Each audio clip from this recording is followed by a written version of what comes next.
Con respecto a la pregunta sobre por qué estudiar congregacionalismo hoy y cuáles serían las implicaciones prácticas de eso, yo quisiera que me permitas reflexionar muy brevemente contigo sobre este tema. Algunos dicen, pero congregacionalismo, eso es algo que ya nosotros lo practicamos. ¿Quién escoge los pastores en nuestra iglesia? Decimos los hermanos de la iglesia.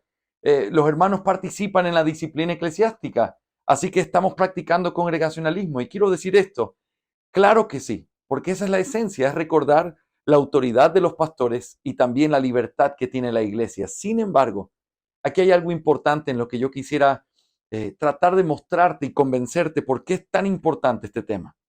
Primero, porque nosotros siempre vamos a ser propensos a tratar de copiar simplemente lo externo. Y cuando uno copia lo externo, podría estar haciendo cosas sin entender el por qué, pero también sin darse cuenta cuando estamos alejándonos de lo correcto al no saber cómo decidir sobre cosas prácticas, precisamente porque no entendemos el por qué. Cuando uno estudia el congregacionalismo y entiende bíblicamente en qué cosas los ancianos tienen autoridad y cómo esa autoridad tiene que llevarse a cabo, y estudia también en qué cosas la iglesia tiene autoridad, o mejor dicho, libertad, participación. Cuando nosotros entendemos esas dos cosas, entonces nosotros aprendemos el por qué las cosas se deben hacer en la iglesia como se deben hacer. Déjame darte un ejemplo. La iglesia ha recibido la libertad de poder ver que se cumpla lo que Cristo ha mandado. Los pastores han recibido autoridad para ver que se cumpla y hacer que se cumpla lo que Cristo ha mandado. En el tema de la disciplina eclesiástica, ¿por qué nosotros deberíamos y necesitamos la participación de la iglesia? Porque los pastores tienen que llevar este proceso a medida que se va pasando el primer proceso de disciplina, uno a uno, diciéndole que se arrepienta. Cuando eso no funciona, se llama a los testigos y siempre es recomendable que uno de esos testigos imparciales sean los pastores de la iglesia, los oficiales.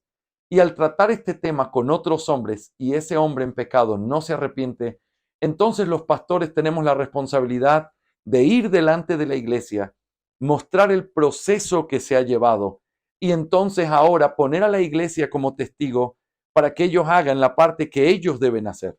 Una de las libertades que la iglesia tiene es participar con sus pastores en este trabajo de mirar cuando alguien está en el tercer paso de disciplina y no se arrepiente. ¿Y qué es lo que la iglesia debe hacer? Debe ver que el proceso se ha llevado correctamente, bíblicamente, pero debe ver también si es cierto que ese hombre ha cometido un pecado delante de Dios y si es cierto que no se arrepiente. Porque entonces cuando llega el momento en que el pastor los vuelve a convocar y entonces se tiene que llegar a la resolución con ese caso, la iglesia va a poder testificar con limpia conciencia, este hombre ha pecado y no se arrepintió. Pastor, tiene que ejercer esa autoridad de llamarlo gentil y publicano. ¿Qué pasa cuando los pastores dicen, este caso lo tratamos nosotros y no lo hablamos con la iglesia cuando ya es un caso en el tercer paso? ¿Qué pasa cuando los pastores dicen, la iglesia no tiene la suficiente madurez para tratar este tema y entonces nosotros lo vamos a tomar y lo vamos a tratar aunque sea un caso en el tercer paso de disciplina? En todas esas ocasiones se está violentando la participación que la iglesia tiene en la vida de la iglesia. No es que la iglesia manda, no es que la iglesia toma decisiones simplemente arbitrariamente o democráticamente, pero la iglesia tiene que comprobar que los procesos que se han llevado son apropiados. La iglesia tiene que comprobar que ese hombre no se arrepiente. La iglesia tiene que comprobar que se ha cometido un verdadero pecado o una serie de pecados del cual no hay arrepentimiento. Y cuando todo eso es comprobado por la iglesia puede dar su venia, su afirmación, y entonces los pastores, con la autoridad que Dios le dio a ellos, sentencian ese caso con autoridad de Cristo, pero con el consentimiento de la iglesia. Mis hermanos, este es solamente un ejemplo de cómo esto funciona en la práctica. Pero cuando uno entiende que la iglesia tiene esa libertad para poder actuar, nosotros no tenemos la libertad para decir, aquí no vamos a tomar en cuenta a la iglesia o aquí no le vamos a decir nada porque ellos no tienen la madurez.